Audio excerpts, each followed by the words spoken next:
Abdourahmane Boy, vice-président de la Ligue chargé de la formation man nag dama ñëw taxawal président parce que dafa nekk ci liggéey moo tax ba mënul woon a ñëw newoon na sax dina reyante ba fekkee ci jotaay bi mais xamoon nañ ni xëy na parce que kuy liggéey tribunal xam nga du heure bu la neexee génn donc loolu moo ko téye donc moom la ñu fi représenté avec la délégation pour que ñëw ci gouverneur présenté ko suñu délégation bi war a dem ci compétition yi nga xamante ni fédération sénégalaise de football moo koy organiser benn bi à Fatick bi ci des à Kaolack muy concerné équipe cadette yi muy U17 ak équipe junior yi muy U20 léegi Thiès ak Dakar nag ñoom dañu am chance benn parce que comme ñoo ëpp équipe ci Sénégal ñoom kenn ku ci nekk dañ la may nga indi ñaari équipe ñaari sélection junior mais sélection cadet yi moom benn rek la donc ñoom nag ñooy dajaloo ji à Fatick ak pendant ci fukki fan ak ñaar pour jongante ci seen biir pour que ñu mën a génne les champions sélection yooyu nag seen compétition yooyu dafay permettre à la direction technique nationale ñu da leen di faciliter seen sélection nationale dañu bëgg maintenant sélection yi muy jaar ci région yi département région ex-national bu ko defee maintenant sélection bi dafay objectif quoi ba pare dafay tegu ci lu dëgër donc loolu moo tax finalement la fédération di organiser loolu Thiès nag moom dafa tàmm sélection yooyu dafa tàmm compétition yooyu fu mu ci demee yàlla daa ko ci daan defal ndam moom moo tax ñu yaakaar ni ren it duñ ci mucc am nañ yaakaar ni war nañ faa jële ndam loo xamante ni xëy na dina nekk njëriñu ñëpp. délégation bi demain la ñuy dem suba la ñuy dem bu ñu demee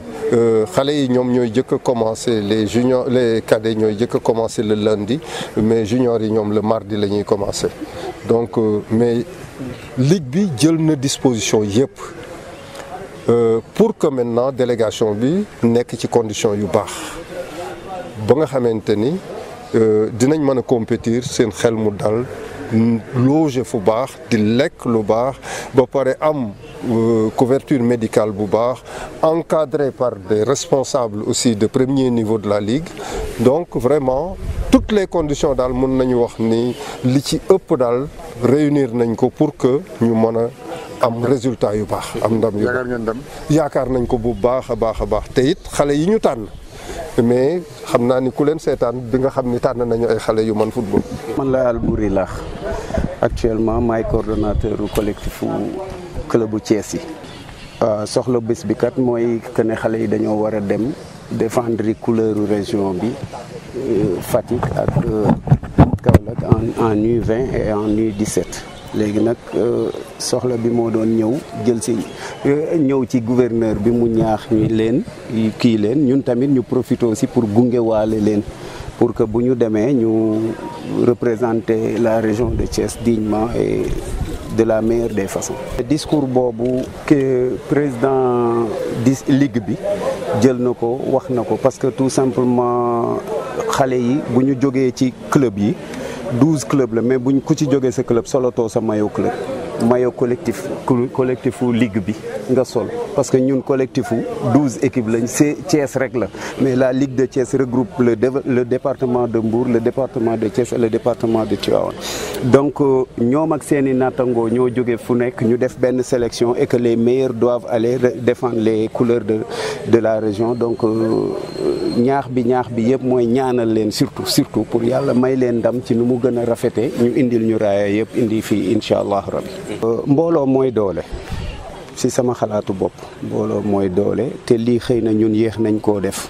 parce que bu kenn ku nekk di xëcc ci sa côté di dem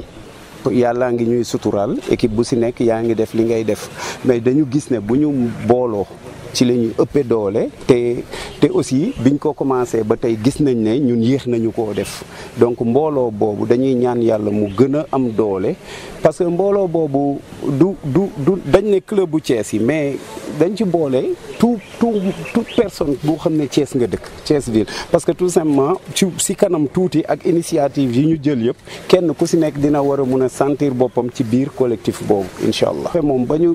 du moins man sama équipe bokk ça fait 8 ans lañ ko créé biñ ko créé ba tey jafe-jafe jógu fi parce que déjà club yëpp kenn ku si nekk seen mbiri bopp ngeen di demee parce que tout simplement amuñu benn appui boo xam ne ay autorités wala des que ce soit des autorités étatiques que ce soit d'autres autorités dimbalee nañu ko ay subventions maires yi yeeg yooyu amuñu ko mais bu ñu demee ñun ba lëkkaloo tey xëy na am na yeneen voies et moyens yoo xam ne ñu ngi ciy waxtaan ñu ngi ciy dox bis bu yooyu yëpp yembe dinañu gën a dooleel pour ñu def benn jéego de plus si loolu mais aussi dinañ seetiwaat tamit suñu autorités yi pour gën a waxtaan ak ñoom gën a ñaaxante ak ñoom pour que rek li nga xam ne devoir la ci ñoom ñu def ko. xam nga mooy li ñuy wax rek bu ñu demee ba mbooloo nekk benn c'est parce que dañu boole suñuy xalaat ñu jéem koo boole jéem ko def pour que ëllëg équipe bu Thiès yëpp am benn standing bu kawe parce que soo xoolee moment bii nii on a 5 clubs en régional on a des clubs en national on a des clubs en Ligue 2 des clubs en Ligue 1 suñu objectif dafay nekk xeex ba équipe yëpp nekk ci kaw parce que bu ñu lu équipe yi gën a bëri ci kaw xeex championnat yeeg yeneen kii yi di gën a yomb donc ci li nga wax noonu ci ni ñu àndee dinañ def tout ba li ñuy xëccu ñu fexe ba ñëpp sentir seen bopp ci benn doole bi d'abord parce que tout simplement ab ànd bi ci mbooloo bi ñuy def par exemple comme li nga wax ni affaire stade bi on va faire une chose boo xamante ne sénégalais yi ñoom Thiessois yi déjà dina yomb ci ñoom mais aussi benn Thiessois bu nekk di nga mun a bañ a jàpp rek ne équipe bu Albouri laay seetaani ji déedéet damay seetaani ji équipe bu Albouri seetaani ji Seneps seetaani ji Walidane équipe bu Thiès buy football am naa possibilité bi ndax yombalal nañ ma ko lool ba ma mun match buy daw rek ma dem seetaani ko donc club yi yëngatu nañu ci loolu pour que ñoom le supporter xam ne moom partenaire club yëpp la du partenaire benn club du partenaire benn club partenaire club yëpp la te bu ñu defee loolu moom dina xam ne moom abonnement boobu muy def dafay jël abonnement pour dimbali waale club yëpp. abonnement bi buñ ci tollee ki ci war a wax dina wax parce que dafa am kenn koo xam ne moom la ñu jiital xëy na bu ci nangoo wax léegi mu wax ko ci bu ko ci nanguwul mu bàyyi ba waxtu bi jot mais abonnement bi daal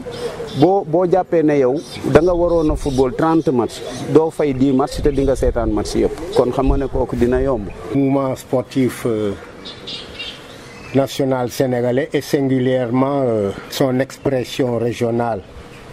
constituée par Thiès. Le sport est un moyen d'éducation, autrement dit de socialisation. On ne peut pas dissocier le sport, quelle que soit sa diversité disciplinaire et singulièrement le football, des intentions de développement de notre pays, de notre peuple, de sa jeunesse et de ses grandes capacités inventives et créatives. Le sport est un moyen d'insertion, de réinsertion et de devenir social. Je fais confiance à Thiès